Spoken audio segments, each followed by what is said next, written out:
पिसाराम केवळराम सोनवाने। सौंदर्यला जाण्यासाठी आम्हाला शॉर्टकटवाला हाच आहे, पर पाणी भरल्यानंतर आम्हाला राख्या ह्या मार्गाने जावं लागते। आम्हाला 5 किलोमीटर फिरून जावं लागते। येथून जर गेलं तर 2 किलोमीटर सौंदर्य पुलिया झाल्या पाहिजे अशी काही वाटते? पुलिया झाल्या पाहिजे ना। येथून आम्हाला सरळ मार्ग ह्या आपण येथून न जाता राख्याहून जावं लागते आपल्याला पाणी भरल्यावर।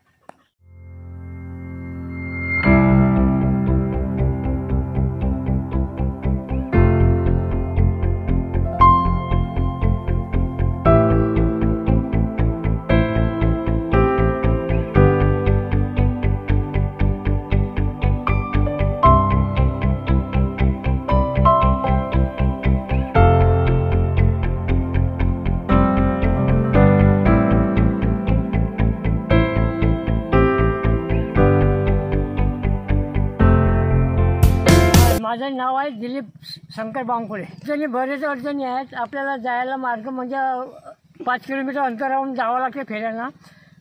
वेळेवर आपली तब्येत बैठली तर आपल्याला 5 किलोमीटर अंतरावरून PSCला जावं लागते सौंदर्यला। येणे जाण्यासाठी मार्गच नाही आपल्या गावाला।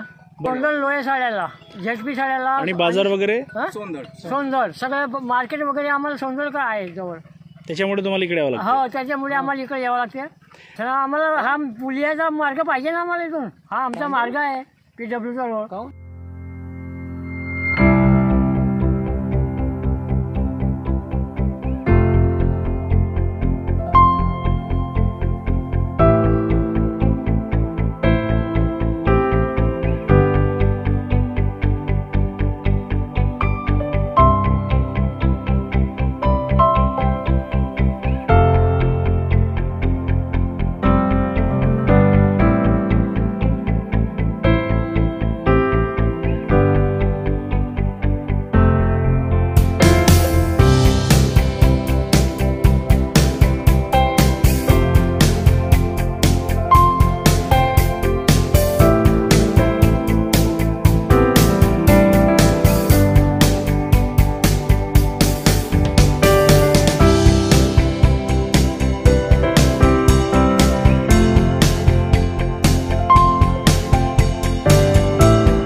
मार्गाचा म्हणजे कसं सर, आता इथून नदीमध्ये पाणी असल्यामुळे आपल्याला राख्यावरून जावं लागते। राख्यावरून 5 किलोमीटर।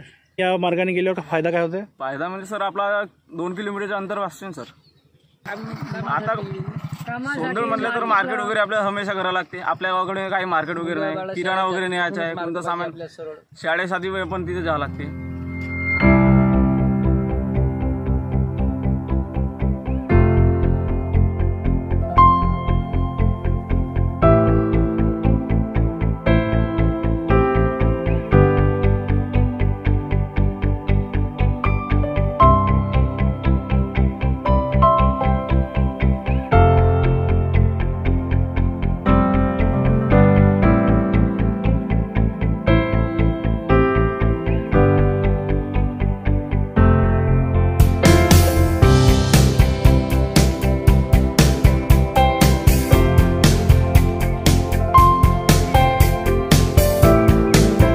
आहे पळसगावचा नरेश वासुदेव मेश्राम।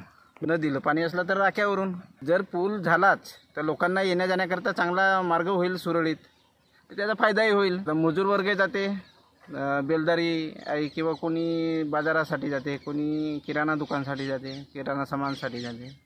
असं बहुत प्रमाणात शाळेचे पोरं जाते. पावसाळ्यामध्ये कमी पाणी असलं तर मुलं इथून पायदळ जातात. हो, पायदळ जातात. कमी कमी टोंगराभर पाण्यातून पोरं जातात. काय वाटतं तेव्हा धोका होण्याची शक्यता? हो, शक्यता राहते. कारण ट्रॅक्टर आजूबाजूचा जो परिसर आहे तो ट्रॅक्टरांना पूर्ण रेतू उपसा केला आहे. नाही तो चोरीचे ट्रॅक्टर जात आहेत. कारण ह्या गटाचा लिलाव अजूनपर्यंत झालेला नाही. ती चोरी होते. रस्ताही बरोबर नाही आहे. तसा धोकादायक आत्तासुद्धा आहे.